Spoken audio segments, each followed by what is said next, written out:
கிருஷ்ணகிரி மாவட்டம் பர்கூர் தேர்வுநிலை பேரூராட்சியில் கலைஞர் நகர்ப்புற மேம்பாட்டு திட்டம் 2025 கீழ் 26 நிதியில் 4,39,00,000 மதிப்பில் புதிய பேருந்து நிலையம் கட்டுவதற்கான பணிகள் துவக்கி வைக்கப்பட்டன. இதற்கான பூமி பூஜையை மாவட்ட ஆட்சித்தலைவர் தினேஷ்குமார் மற்றும் பர்கூர் சட்டமன்ற உறுப்பினர் மதியழகன் ஆகியோர் பூமி பூஜை செய்து பணிகளை துவக்கி வைத்தனர்.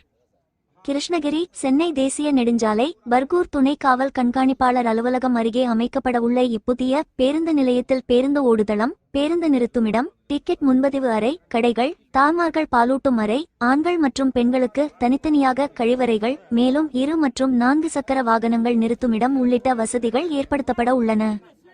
மாண்புமிகு தமிழ்நாடு முதலமைச்சர் அவர்களின் ஆணைக்கிணங்க பொதுமக்கள், விவசாயிகள், பள்ளி மற்றும் கல்லூரி மாணவிகள் பயன்பெறும் வகையில் அடிப்படை கட்டமைப்பு வசதிகள் மேம்படுத்தப்பட்டு வருவதாக மாவட்ட ஆட்சித்தலைவர் தெரிவித்தார். இப்புதிய பேருந்து நிலையம் செயல்பாட்டிற்கு வரும்போது பர்கூர் மற்றும் சுற்றுவட்டார பகுதிகளின் போக்குவரத்து வசதி மேலும் மேம்படும் எனவும் அவர் குறிப்பிட்டார்.